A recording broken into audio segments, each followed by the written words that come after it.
सोलापूर शहरामध्ये दिवंगत अजित पवार यांना सर्व पक्षातर्फे आदरांजली वाहण्यात आली।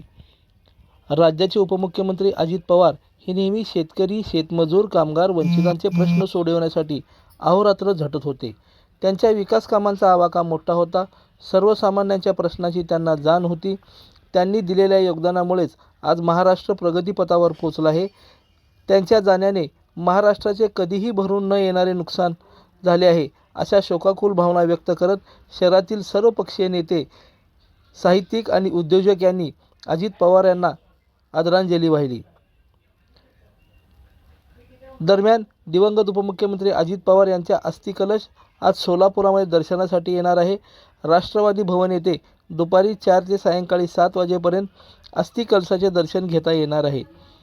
निर्मल कुमार फडकुले सभागृहामध्ये झालेल्या श्रद्धांजली कार्यक्रमात आमदार विजयकुमार देशमुख, राष्ट्रवादीचे शहराध्यक्ष संतोष पवार, काँग्रेसचे शहराध्यक्ष चेतन नरोटे, भाजपच्या शहराध्यक्ष रोहिणी तडोळकर, शिवसेना शिंदे गटाचे जिल्हाप्रमुख अमोल बापू शिंदे, उद्धव सेनेचे जिल्हाप्रमुख अजय दासरी, सिद्धेश्वर कारखान्याचे चेअरमन धर्मराज काडादी यांच्यासह अनेक मान्यवरांनी अजितदादांना आदरांजली वाहिली आहे। दादांनी प्रत्येक घरात कमावलेलं आहे। महाराष्ट्राला एक स्वप्नवत महाराष्ट्र परिपूर्ण करण्यासाठी तिने स्वप्न बघितले। स्वतःच्या खाजगी आयुष्यात तर ते लढले, राजकीय लढले, पण महाराष्ट्रासाठी सुद्धा लढले। असा नेता पुन्हा होणे शक्य नाही असं मला वाटतं। मी माझ्या कुटुंबाकडनं, माझ्या पक्षाकडनं त्यांना विनम्र आदरांजली व्यक्त करतो। त्या गावामध्ये हे घडवून दाखवलेलं आहे। कुठेही खोके नाहीत, कुठेही प्रकारची म्हणजे अस्वच्छता नाही आणि सगळी महत्त्वाची कार्यालयं बारामती सारख्या ठिकाणी दादांनी नेलेली आहेत। अशा प्रकारे म्हणजे आदरणीय शरद पवार साहेबांच्या पेक्षाही अधिक वेगाने काम करणं म्हटलं तर वावगं होणार नाही। अशा वेगाने दादा काम करायचे। आज महाराष्ट्र नाही तर महायुती पण त्यांच्या जाण्याने पोरकी झालेली आहे।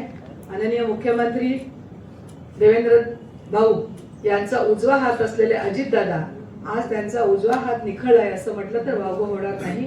आणि महायुतीतला एक महत्त्वाचा घटक म्हणजे अजितदादा पवार हे आज आपल्यामध्ये नाहीत। ही आपल्या सर्वांच्या ज्या भावना आहेत त्या सगळ्यांच्या भावनांना आपल्याला कुठेतरी आवर घालून आपल्याला अजितदादांसारखं काम कसं करता येईल, त्यांच्या राहिलेल्या जी कामं असतील, जो महाराष्ट्राचा विकास असेल, आपल्या गावाचा विकास असेल, सोलापूरच्या विकासाबद्दल त्यांना जी आस्था होती, त्यांचा पाणी पुरवठा असेल आणि या सगळ्या गोष्टींच्या त्यांनी केलेली धडपड असेल, ती जर आपल्याला पूर्णत्वाला न्यायची असेल तर अजितदादांचं जे स्वप्न आहे ते साकार करण्यासाठी आपणही त्यांच्यासारखंच अहोरात्र काम करण्याची आपल्याला गरज आहे आणि हीच खरी दादांना श्रद्धांजली ठरेल असं मला वाटतं।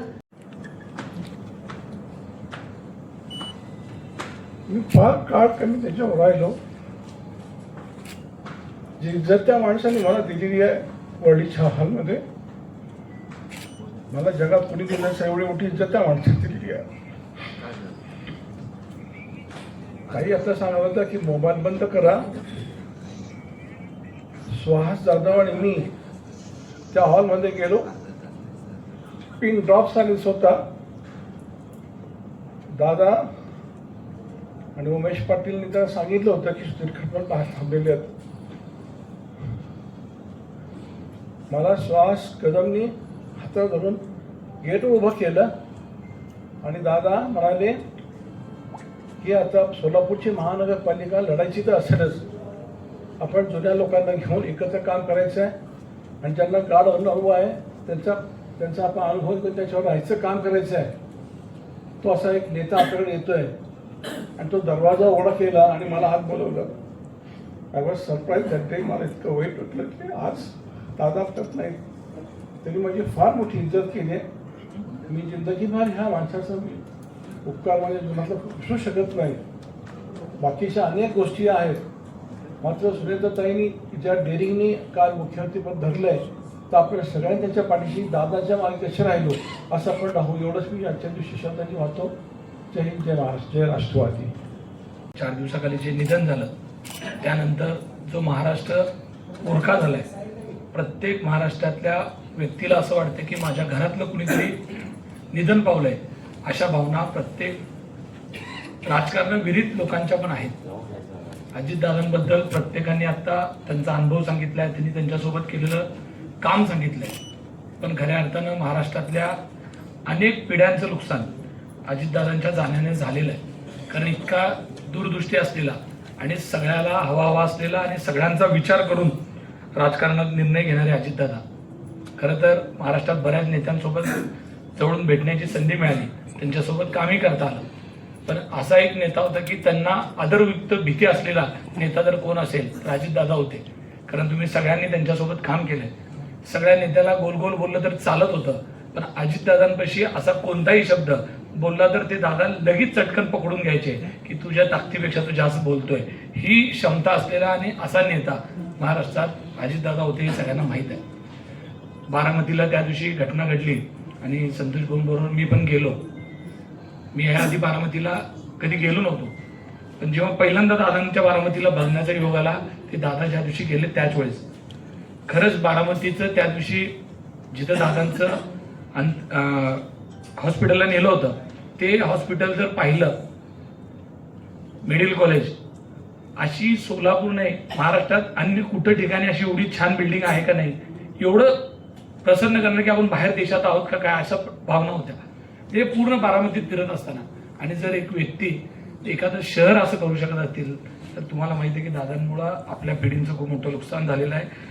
सर्वांनीच त्याच भावना व्यक्त केलेल्या आहेत. पण मी एवढं सांगतो की शिवसेना पक्षाच्या वतीनं आदरणीय शिंदेसाहेब ज्या भावना त्या दिवशी व्यक्त केल्या त्या खूप हे होत्या की शिंदेसाहेबांनी सांगितलं की माझा मोठा भाऊ मी वारले का काय अशी भावना त्यांनी व्यक्त केली. हीच भावना सगळ्या महाराष्ट्रातल्या राज्यकर्त्याच्या आहे. मी दादांना शिवसेना सोलापूर शहर जिल्ह्याच्या वतीनं भावपूर्ण श्रद्धांजली वाहतो आणि तसेच थोरला मुरडा तालीम असेल, संकेत परिवार असेल यांच्या वतीने भावपूर्ण श्रद्धांजली वाहून थांबतो. जय हिंद, जय महाराष्ट्र. या राज्याचे उपमुख्यमंत्री अजितदादा यांच्या स्मृतीला अभिवादन करून दादा आज आपल्याबरोबर नाही, पण अनेकांनी आपापल्या आठवणी सांगितल्या, दादाच्या कामाची पद्धत सांगितलं आणि गेल्या 40 वर्षामध्ये ज्यांचा संपर्क आले तेही बोलले.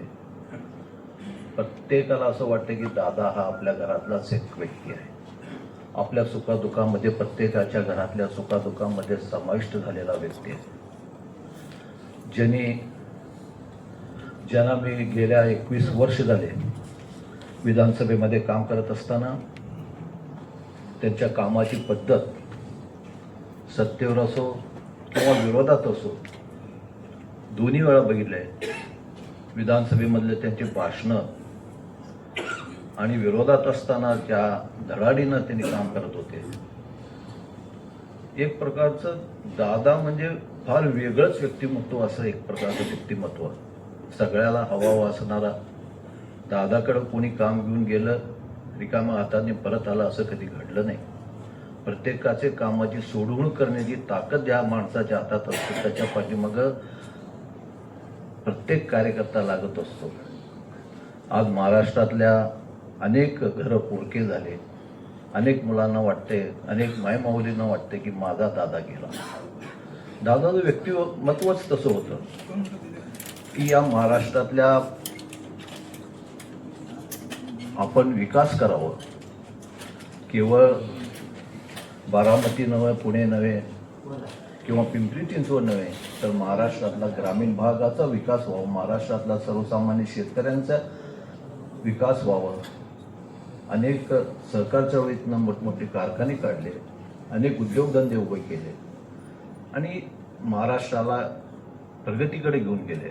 असे हे दादा आज आपल्यात नाही आहे, पण दादाचं काम, दादाची भाषणं ही आपल्या सातत्यानं आपल्याला प्रेरणा देणार आहे.